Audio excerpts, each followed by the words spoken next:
Welcome everyone to the Extraordinary Coaches podcast. Today I'm here with Anze, and he's a professional basketball player.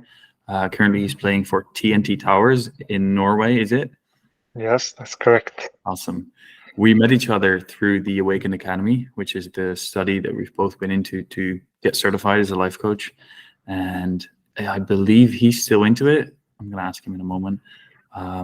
Anze, how would you introduce yourself to people? Do you say you're a coach, or would you focus more on the basketball side, or both? Definitely both. Mm. I would say, yeah, I play basketball, but I'm also a coach. So I resonate with both. Although Okay. that's not truly who I am, but Of course. It is the labels that we put on ourselves. How right. would you explain who you are then, if we're getting deep straight away? um, I would say I'm a being. Okay, I'm a consciousness and a presence in this universe. I like that. That is nice. About the academy, by the way, about the studies, you're still in it? You're still going through it to get your certification? Yes, I am still going through it. Yeah, I have I'm still focusing on basketball part on along with life coaching, so it's taking me a little bit longer, but yeah, I'm still in it. I'm about to start module 2. Okay, awesome. So yeah. Nice. I like that. What because a bit about you and your history. You got into basketball around age 12, am I right? Yes. And then what happened? What didn't happen? Yeah. Well, So well, I started playing around 12 years old. Primarily, I guess I would say a lot of my friends were playing, so I was like, why not try it? And yeah, I the first couple of years, just kind of enjoyed playing. It was fun. But then eventually, I truly, I guess I can say I fell in love with the game, and eventually I was just trying to spend as much time as possible on the basketball court. I was like, still to this day, kind of, like I could even say I became obsessed with basketball. I was like, I was known as this as the basketball guy, I guess, whenever I go, because I would always carry myself in certain manner, and yeah. I would always have basketball clothes, basketball shoes, basketball with me. I always talk about basketball, So eventually, I really became obsessed with basketball in a way. And when I was 14 years old, I moved away. So I moved away from my family. I went to a boarding school, and then that was still in Slovenia. And then spent the next 4 years in school and playing basketball. So, and when I was 18, I moved to United States. I went to, play there for 4 or 5 years. Graduated from college. Yeah, I played there basketball as well in college, and afterwards started my professional journey. So when I was 23, I signed my first professional contract in Europe and in France. And actually, ever since, this is about to be my 7th professional season. Yeah, I've played pretty much every year in a different country all over Europe. So yeah, and now I'm in Norway That's playing and coaching. crazy. Yep. I love that. When you were 12, were you forced to play basketball by like parents, or was it just something that came naturally from you? It was, I always say, I guess now these days when I don't even know what I'm saying this, but these days when people ask me, like how should I um, find what am I meant to do, Yeah, and like yeah. I didn't know that back then, and back then I was just following my curiosity, like, and that's pretty much it. You know what I mean? Like I was 12 years old. Man, no idea about, so, about a lot of things, but I followed my curiosity now that I look back, and I really resonated with basketball. My friends were playing. I actually started playing football first. And I didn't do too well. So in the first practice, I went to basketball. I did really well. So I guess, yeah, I found myself in it straight away. I love that. I love that you brought that up because the following your curiosity, Mm, that is it. That is literally yes, the recipe for getting to where you're meant to be. I remember exactly. my old mentor, Casper van der Meulen, who is like this breath coach in the Netherlands. He now is a breath coach and he teaches breath work, and he has this handpan. So he plays this thing, this musical instrument, which is beautiful. And his teaching ability and his breathwork knowledge and this handpan thing, those three things combined make up like this amazing figure and very inspirational. And he once told me, like, I didn't start with those things at the same time. Like, I was curious about teaching, and so I became a teacher. Then I was curious about breathwork, so I became a breathwork teacher. And then I found this handpan somewhere, and I was curious about it, and I started playing. And all those things added up to him now living his passion. And well, what you're saying right there about starting that curiosity thing, because you were just curious about it. I feel like that's the most natural way of getting into something. 100% agree with you. I love that. And so then you moving from just playing basketball to a little bit of coaching as well. Is that just curiosity, or how did that go? Life showed me the way. Mm, That's what I always say. It's always the case. But anyways, yeah, I I was kind of looking, while I was still playing. I mean, I'm still playing. Anyways, while I was playing basketball, I was kind of thinking about, you know, is that it? Like, I love mm, it. I love the game. I just it brings me so much joy when I play. And there's so much blessings and life lessons I learned through basketball that I'm incredibly like I can never thank the game enough for what's given me in a way. And yeah, I was thinking like what's gonna happen when I stop playing, because one day you never know. Like yeah, I might get hurt tomorrow, like I don't know what might happen. yeah, World War III starts. I don't know. Like I you know, hope not, but you never know what's gonna happen. So that's what, yeah, life is a mystery in a way. So yeah, I was thinking about maybe there's something I'm meant to be doing that's more than just playing basketball. And I started kind of, I guess, following my curiosity and just kind of touching upon different things that I was curious about. And I went, yeah, I did kind of many different things and some, and I soon realized that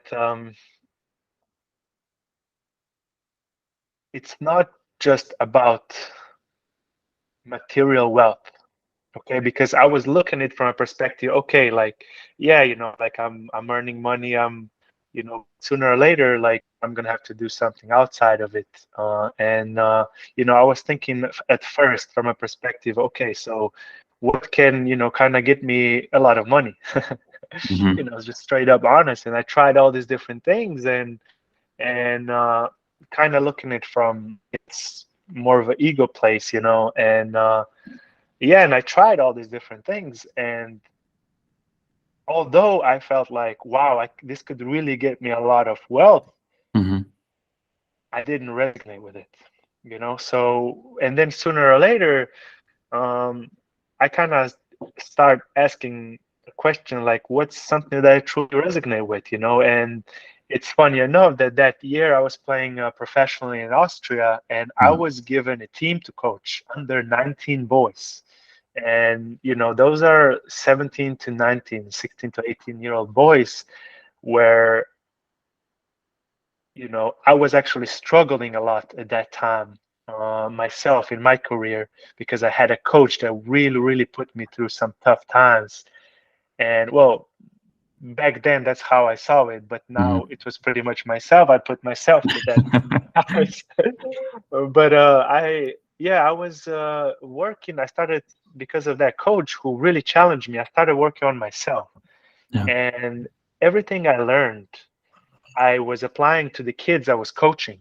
Nice. And these kids were like, they were so touched, like they gave me back so much I never imagined, because I was really passionate about this stuff, this self improvement, self growth. Like I was really passionate, and I applied it a lot to my life, and I started applying it to them. And Yeah. when I saw like what these kids, how our love for one another, like we really became a family. And Mm. we were at the end of the season, like we were so close that like some kids were, they were just crying, like they didn't, and they were like 17 to 19-year-old.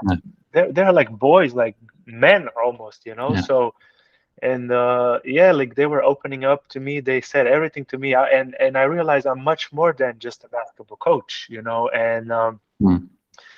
that's when, after this year, like kind of when I say life showed me, like the things clicked. I was like, wow, this is something I love to do. I love the life part of it. And that's where the life coaching was born. And I felt called to do this. So yeah, and I'm on this journey now. And I still feel the same, I guess, not even the same, even more, because I'm so passionate about this. I love that. I love that. So would you say that in the beginning, what you said in the beginning of all that was that you just playing wasn't fulfilling enough, like the wealth and all that stuff. It's nice, but it's not actually what your soul is lingering for. And then those kids came on your path, and then you could actually give, as in not just physically giving stuff, but what you learned in your journey, and give that to others so they can become better. That was the part where it came fulfilling to you, what you were doing. Well, it was kind of like basketball has always been like a big passion, and Hmm. still is today. But I felt like there's something more for me out there. Okay, so I stuck with basketball, and I still am sticking with it. But I felt that there's something more, and I wasn't sure what, So yeah, and then life showed me the way. So Nice. I got it in front of this kids 17 to 19 years of age. And yeah, and from that point on, like things started clicking. I started surrendering, and Hmm. yeah, things just came to me. What is that like if you have never coached a group before and suddenly you're put in that position, like, here, good luck, go coach these guys to be better at basketball? What's that like? How did you feel? It's funny. Actually, that year when I was struggling the most in Hmm. my own professional career, that I was put as a coach of the kids. Yeah. And I'm looking back now, yeah, at it. It's funny because there's no mistakes, and yeah, like I was saying, I really, at first you're put there as a basketball coach, but you soon realize how much bigger that is, and Yeah. although like basketball coaching is not something that I'm super passionate about, but the life coaching part of it, that's I love. And Mm. all the situation that arose from, I don't know, from sometimes guys getting into the fights, to sometimes things would happen during the game or practices, and I was kind of nervous at the start, because you're thrown into the fire, and there's like 20 almost grown adults, like looking at you for what you're gonna say. So Yeah. I'm like, man, like like what am I to do? Who am I to tell them all this Yeah. stuff, like, and but I'm telling you, like, I'm like, I went on with the mind of, what, because I'm just gonna surrender. Like, I'm just gonna see what happens, And I started, because I started applying that to my own life, and then I literally had the same opportunity to do that, you know, to with the kids. And Yeah. yeah, I just surrendered. And I gotta tell you, like, the inspiration just came to me, many times, like what I'm saying, all these different, I guess, difficult times that we were going through, like inspiration came to me, and I that love just keep rising for that life coaching part, and yeah, that's where I'm at today. I think that's beautiful. I like that. Do you feel that, because like you said, there's no mistake. So obviously it was meant to be that the year that you struggled the most, you were put in that coaching position.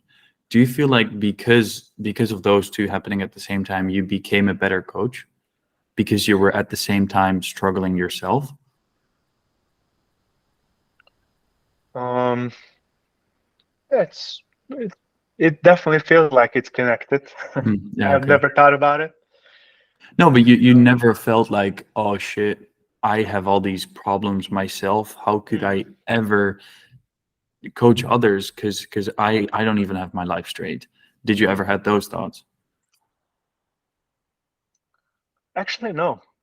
That's Funny interesting. enough. Yeah, it's interesting.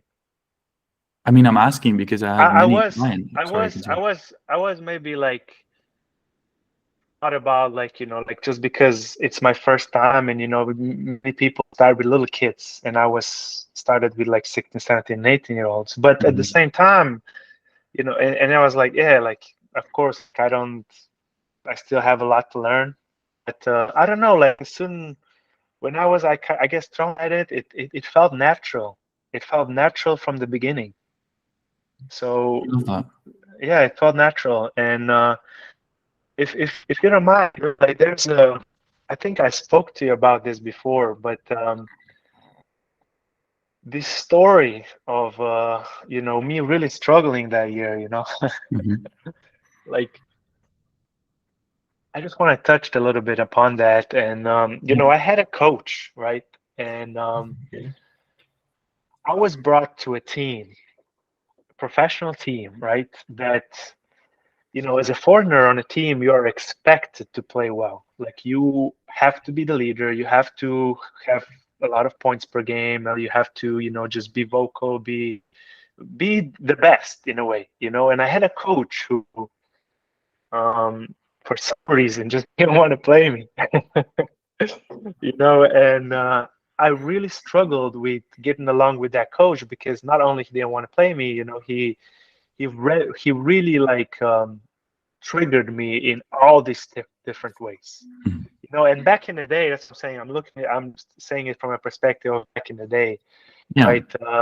Because I see the situation completely different now. But back in the day, I felt like it's his fault.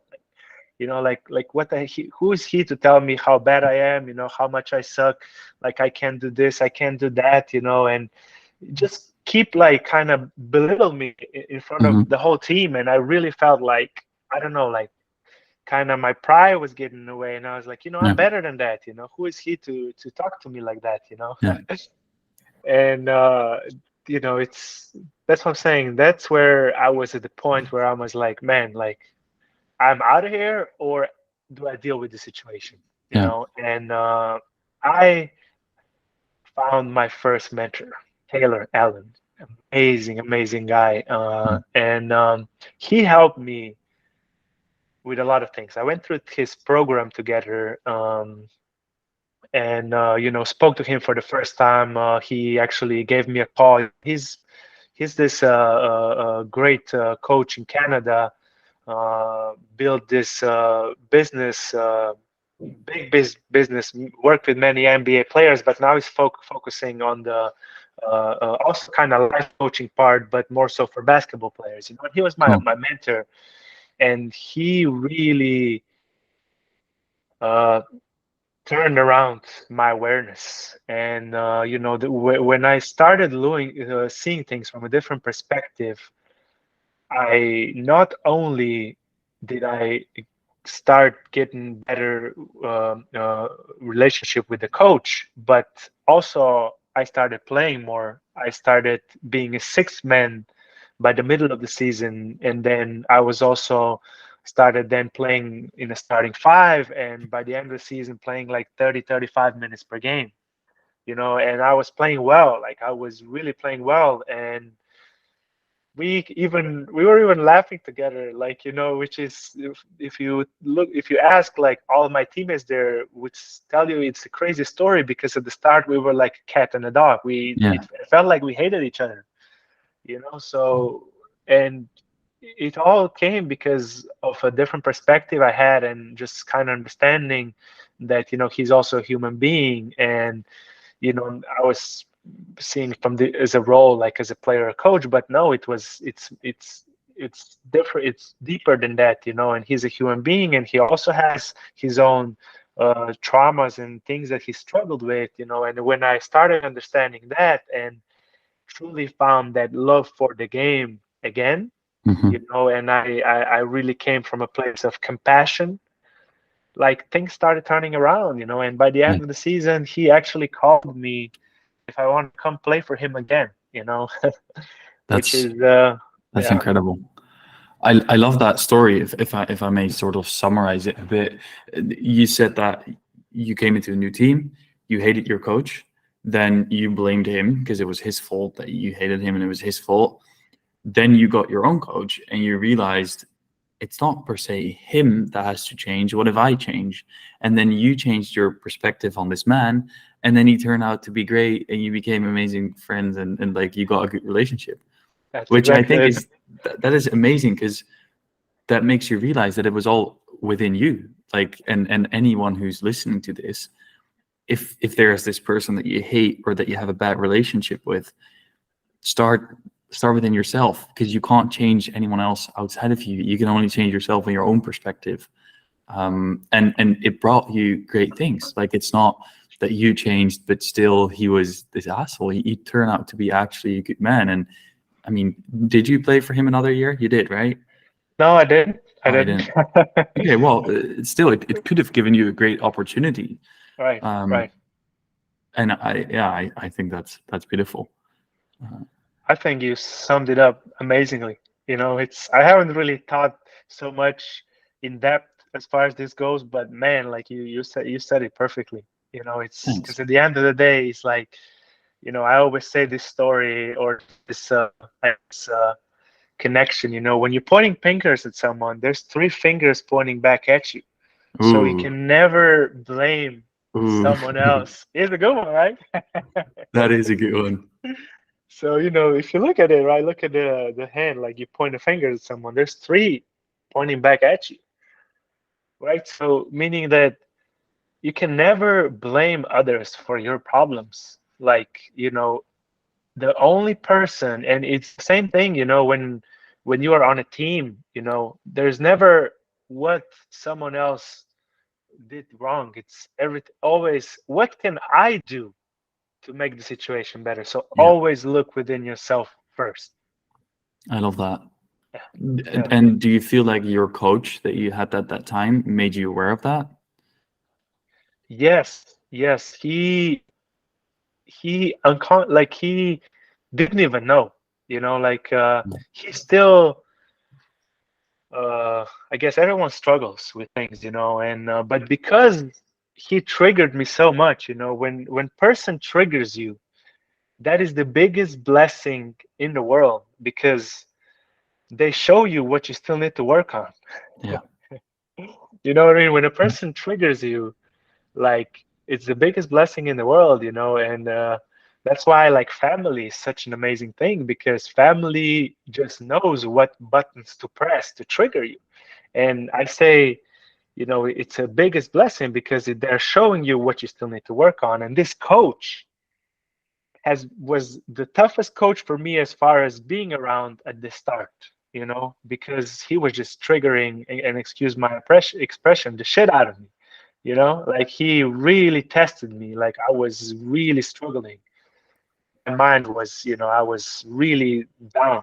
And yeah, and it turns out to be my favorite season ever, Mm. because I grew the most and I Yeah. started looking within. I want to go a little bit deeper into the triggering thing. Let's say you find something that triggers you, or there's something inside another person that triggers you, and you're aware of that. Then what? How do you get rid of it? Like, how do you change it? It's so funny you asked me that because I was literally just recording a video on Oh, that really? today. Like Synchronicity. yeah. So, you know, it's the funny thing is that life is a game, you know. Life is a game. And and I know our mentor says that, Michael Hmm. always talked about this if you remember, but life is a game, and it's funny. All you got to do is just recognize it and be aware of it. That's the most important step. Once you recognize it and become aware of it, that there's certain thing or certain trigger or something that's triggering my mind to think certain thoughts, and it consequentially I have this negative emotions. I get Hmm. this a cortex of negative of spinning into the negative emotions. Like once you realize that, you know, wow, this is happening, you can become aware of it, and then you're just present with it.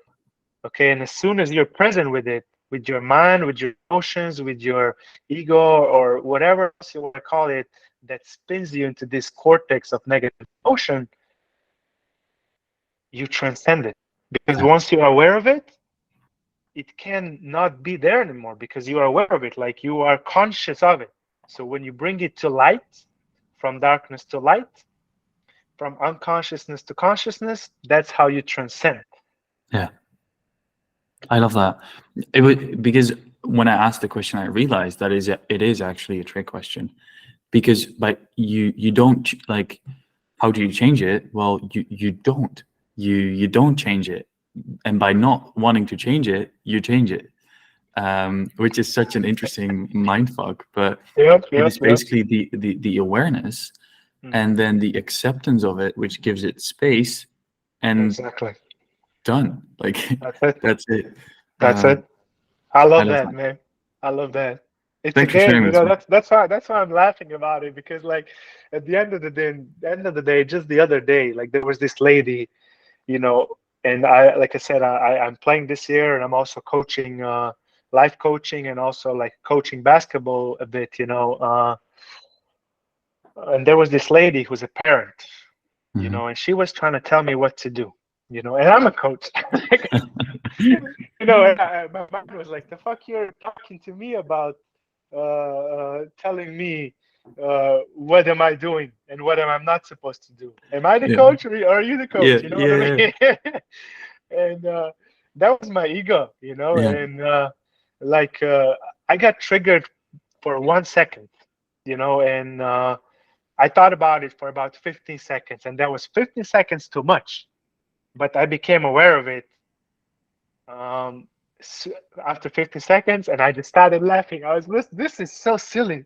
Like, we are so freaking crazy. Like the yeah, population of this world to freaking get into this mind gate, and get into this negative thinking and negative emotion, and just continue feeding our ego, our pain body, and we just kind of have this baggage for like, you can lose it in 1 second, but we just keep it on for like days, weeks, months, years at a time for some people. And yeah, it's so freaking stupid. Like, yeah, why? yeah. You know what No, I I love mean? that.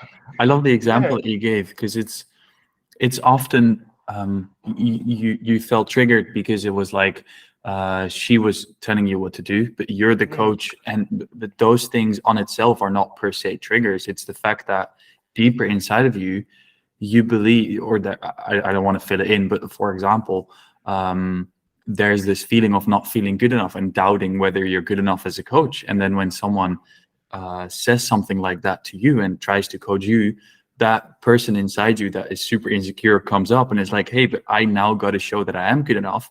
Let's mm, be angry at this person because she's bringing something up that we don't want to have up there. We want to suppress that. exactly. And therefore, there is this certain trigger. And what most people do is either bury it or don't look at it. But if you start looking at that trigger and the thing that comes up, it's actually, yeah, it is actually a game. It's just funny because Yeah, it it's makes funny. you aware of this thing that you have inside you that, like, why? It's not necessary. I love that.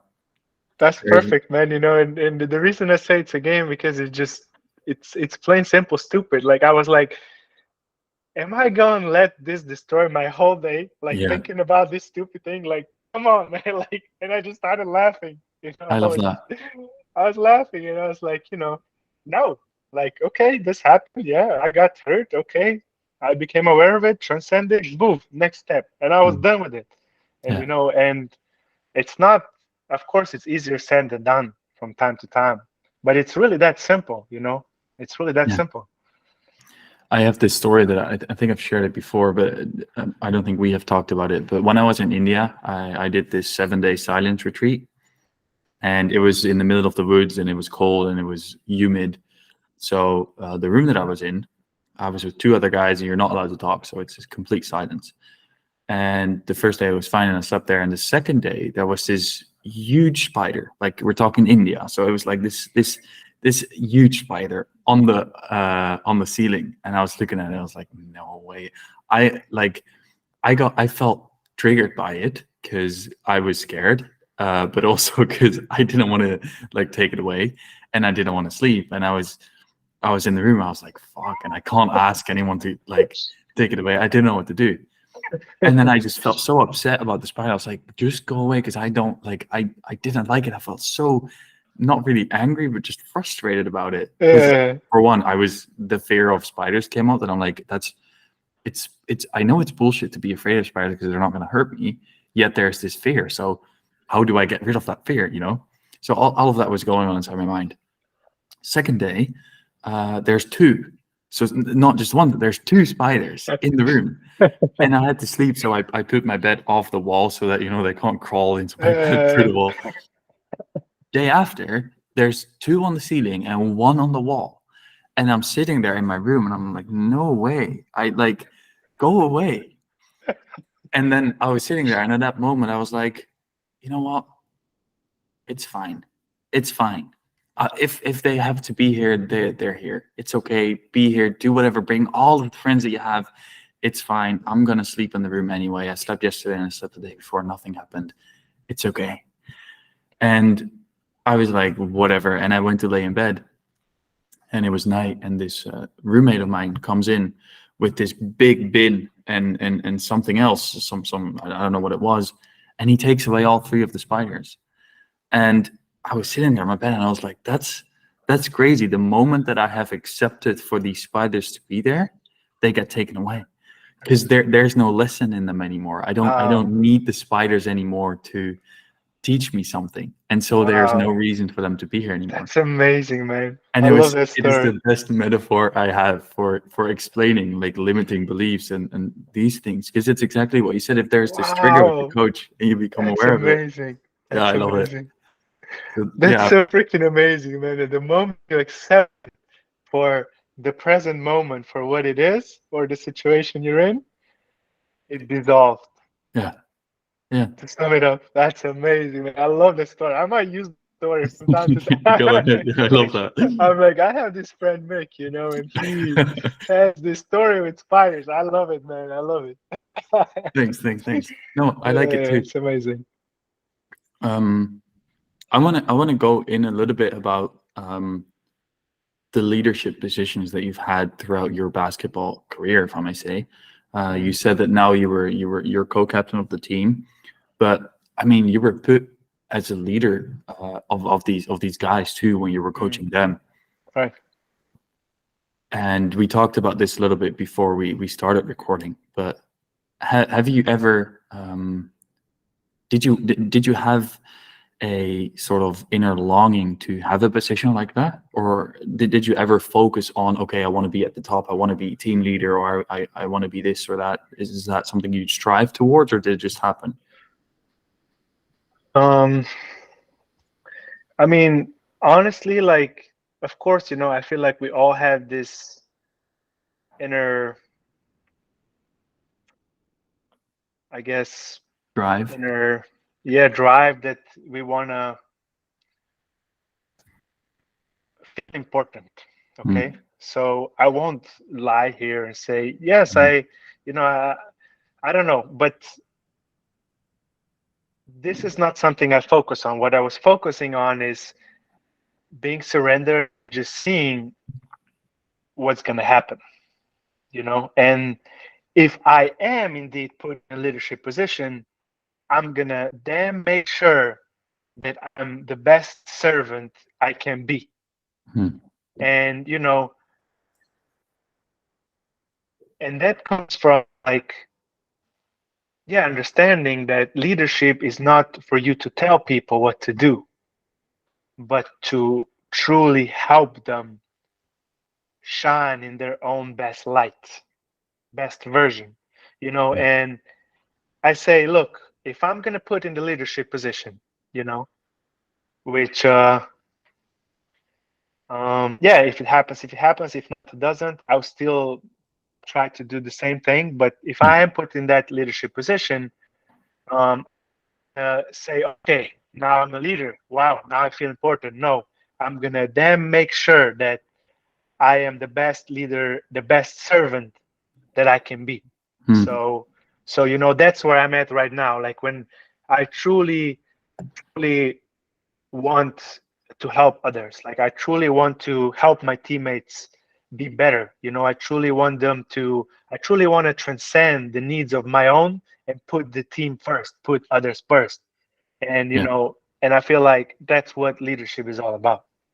Do you feel like basketball has taught you all these things unconsciously or consciously about leadership? Yes, basketball has been the biggest blessing in my life. Like, I love that. yeah, definitely. You know, I mean, it's talking to you, I'm realizing how much or how amazing it is, how much a team sport teaches you about leadership. Because in a team sport, it doesn't, um, it teaches you that if you go off on your own or try to be better than everyone else, there's no point in that. mm, The team is not going to benefit from that. So sooner or later, you're going to realize it works way better if I don't put myself up there, but if I put everyone around me up there. That's how we're going to do better. And I mean, that's an insight I had talking to you that basketball or any team sport, is there more to teach you leadership than just a solo sport? Well, I always thought as a leader, you're there alone. You know, you're standing there in front of the, you know, on in front of everyone else and mm, leading them. But with you talking with you, I realized you're not standing in front, you're standing behind. And from exactly. there, you're pushing everyone else in front instead of you being in front. I love that. Thanks for that insight. You know, I was talking to you about that story about the alpha males back in history. Hmm. Yeah, sure. And yeah, so as I was telling you, you know, many thousands of years ago, there were people living in tribes, and there was this small tribes about, I don't know, it depended, but let's say 100, 150 people, right? Hmm. And the alpha males of the group that were leaders were not, they didn't take it themselves, but they were given the leadership status. And they were given the leadership status to the degree that they were able to transcend the needs of their own to the needs of the group, right? As I was saying. And back in the day, right, the needs when people were living in the wild was to provide first protection, right? So the leaders, the alpha males, so to speak, of the group were the ones that were taking care of all the rest people that were not able to defend themselves, like because there was all these predators lurking around, you know, and they had to protect the group from like all these wild animals and stuff. And the second, to provide food for them. And you know, while you were getting the food, while you were chasing all these animals and stuff, there was also danger to that. So, you know, they were, yes, alpha males, they were given the leadership status, but only to the degree that they were protecting everyone else and providing food for them, you know. And if the leader didn't do that, then the tribe would just get rid of him. They would literally, back in the day, and as harsh as that might sound today, they would literally kill him, and 140, 150 people against one person. I mean, it doesn't matter how alpha male you are, they're gonna kill you. True. That is so true. So, the reason, that's what I'm saying, and I share this story with, the codes the kids I'm coaching, because I mean, it resonates with what leadership is all about. Yeah. It's never about you. It's always Yeah. about taking care of other people. Yeah. And if I may share another story, Yeah, please. there was this Marine, which is from a military, that he was a sergeant, and he had his own battalion, of about 100, 200 people. And, he also presents like true leadership. And there's millions of different leaders around the world, from not millions, but like big leaders, like Gandhi, or Yeah. like Mandela, and all these Hmm. people that went to the prison or died their Yeah. lives, or Alexander the Great, all these Hmm. people that literally kind of survived, like they were for the cause that they believed in, they literally gave their life. Some Yeah. people, that's what leadership is all about. I mean, not that I'm trying to say that you have to give your life, but like, there was this man. Yeah, he was a sergeant, and every time when they had a meal, right, he would make sure that all his soldiers were getting the meal first before he would.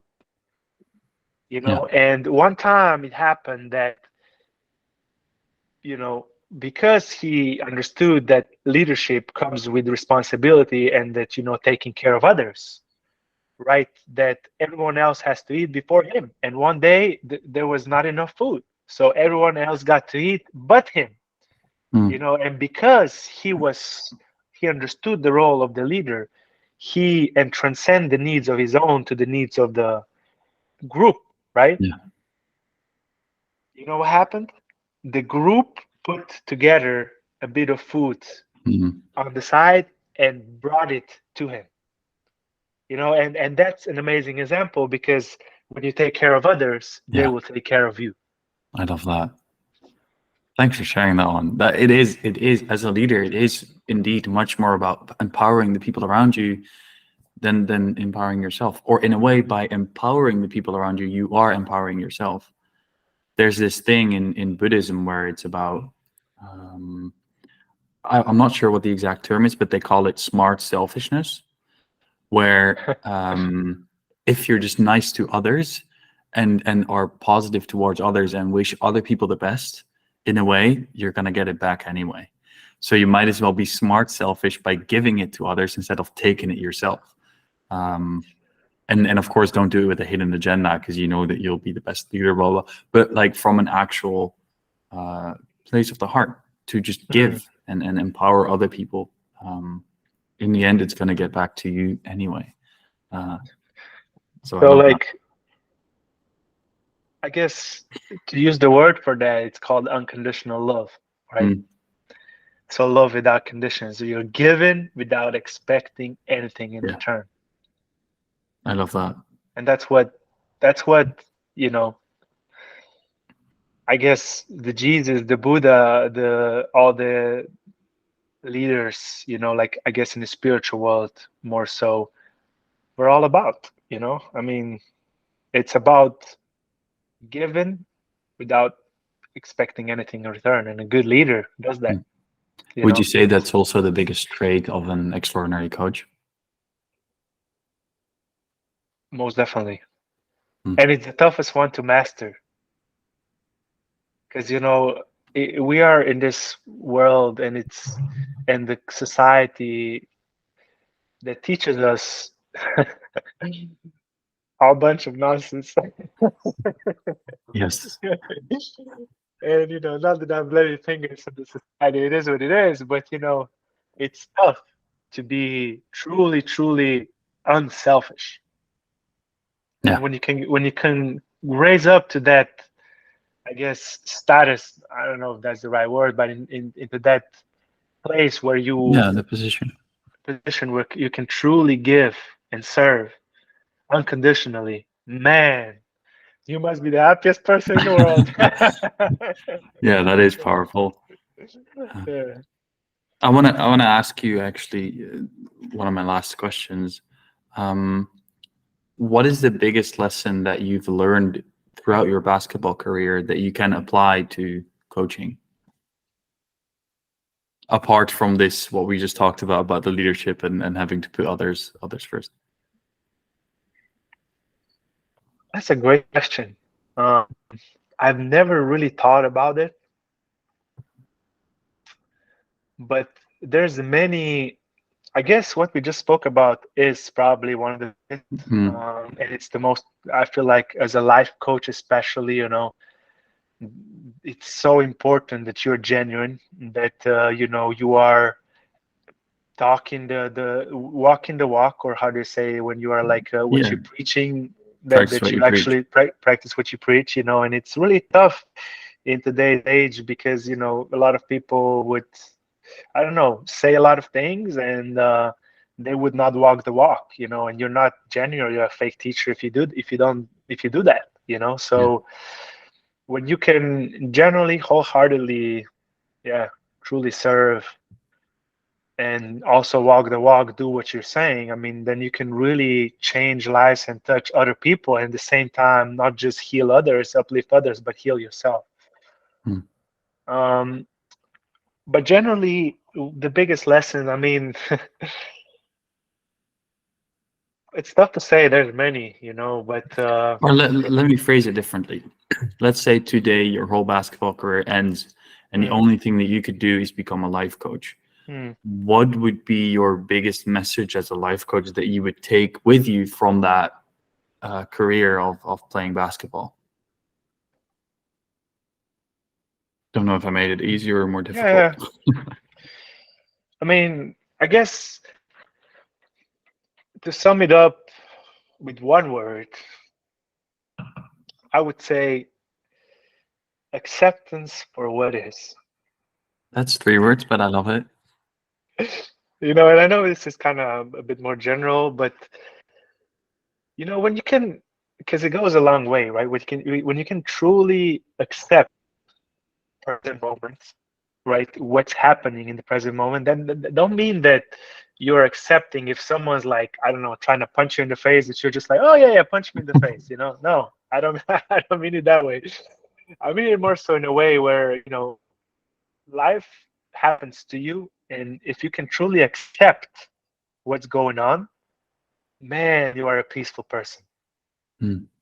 And when you are a peaceful person, it's so much to just be present, to be in the zone, to truly um, to be in a place where you can truly empower others, and empower yourself, and you can truly, I don't know, live a fulfilled life in a way. Because if you're a peaceful person, no matter all the chaos happening around you, like, Yeah.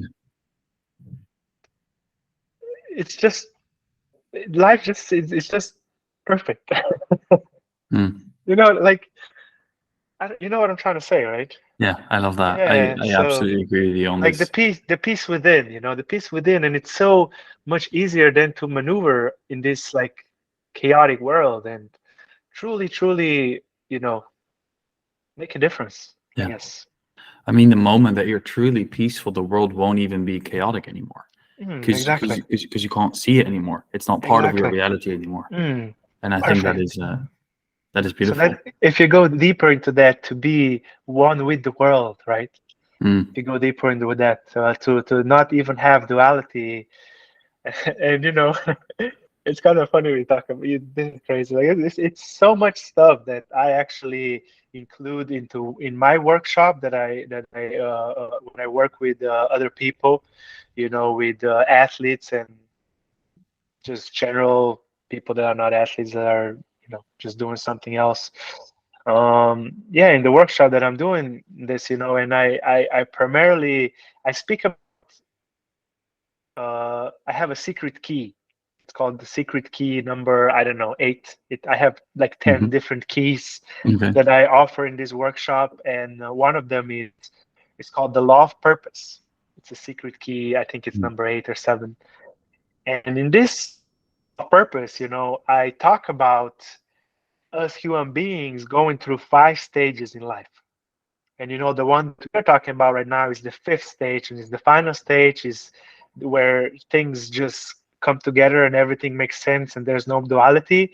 But this is a stage where not many people enlightenment. This is not the stage where not many people achieved it, Yeah. in a way. Not that, yeah, like Jesus Yeah. and Buddha and those people alike, yes, but it's the final stage in a way, And if Mm. I may just say the other Yeah. five, Yeah. the other 4, I say stage 0 is um, it's called survival. Okay, Okay. and the stage Makes sense. 0, people, go about life of who can survive best. Yeah. Yeah.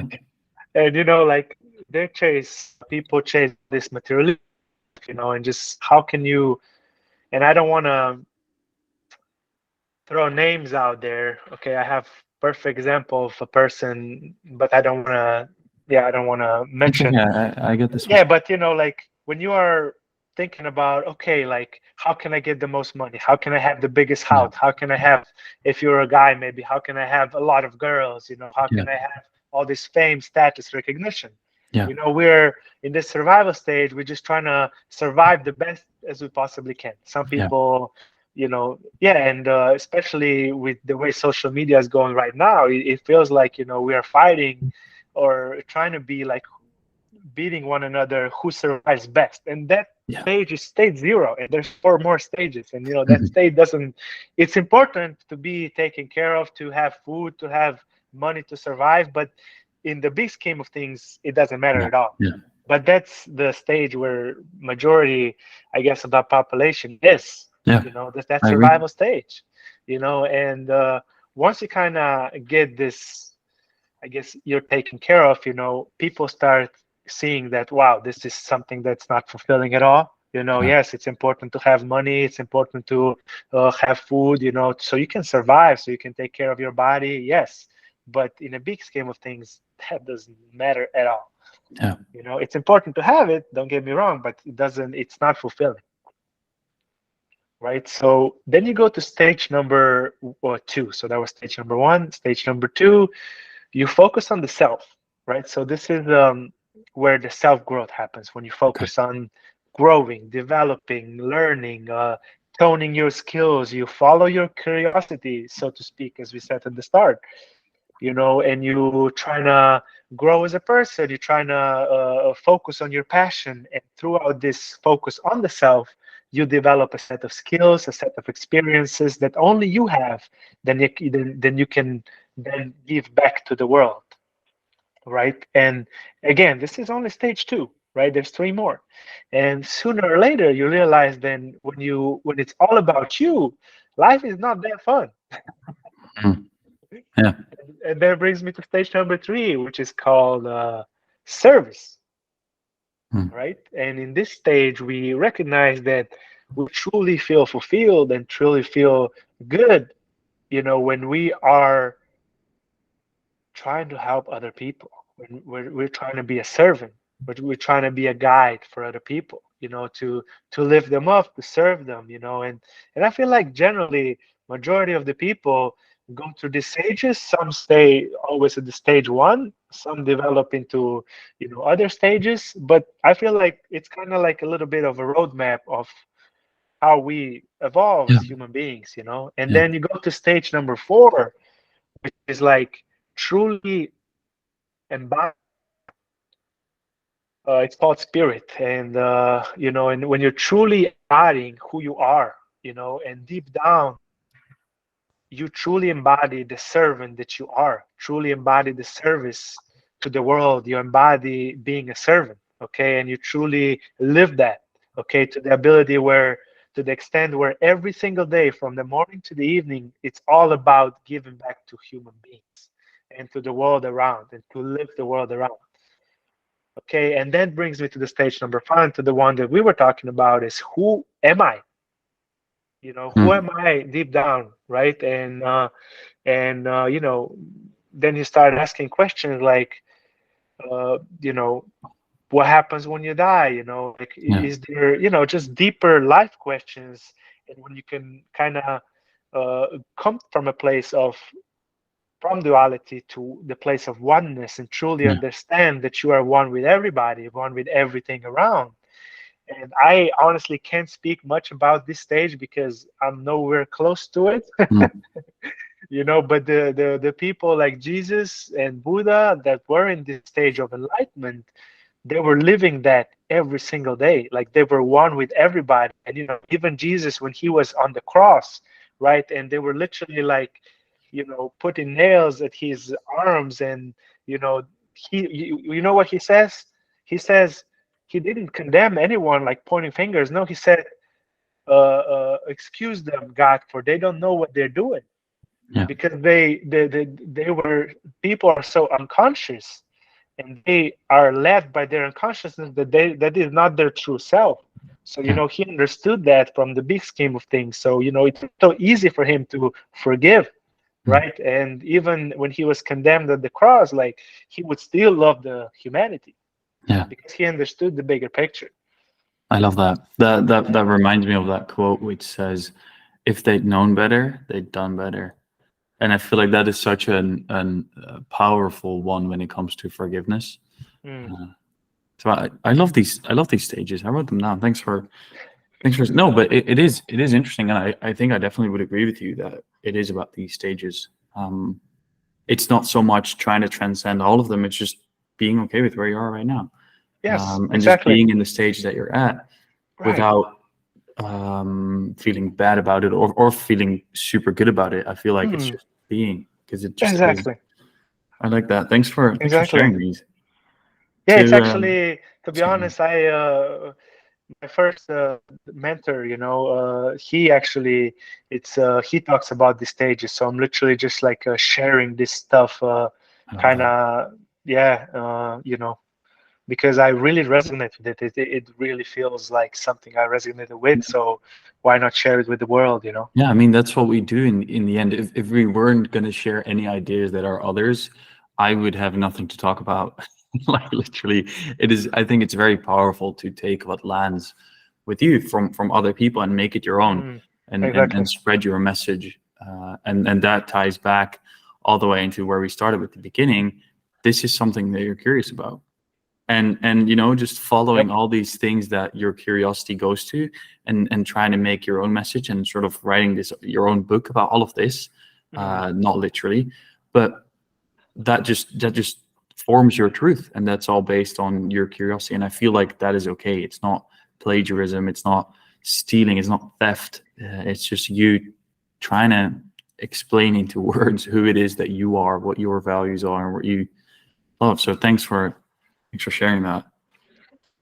like, at the end of the day, the thing is, we are all unique.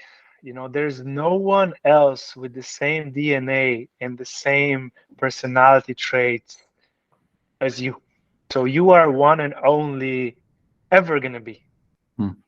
So you bring a set of skills and a set of knowledge and a set of experiences that no one else has in the world, right? So although yes, you kind of read books from other people, you listen to other people, and there's some ideas that resonate, and you kind of, take them and kind of make them in your own way and share them in your own way, right? At the end of the day, like, you are unique. So, there's nothing, no one else like you in the world. So if people can, if people ask a question, who am I to talk to someone about something? Man, you are the only you in the world.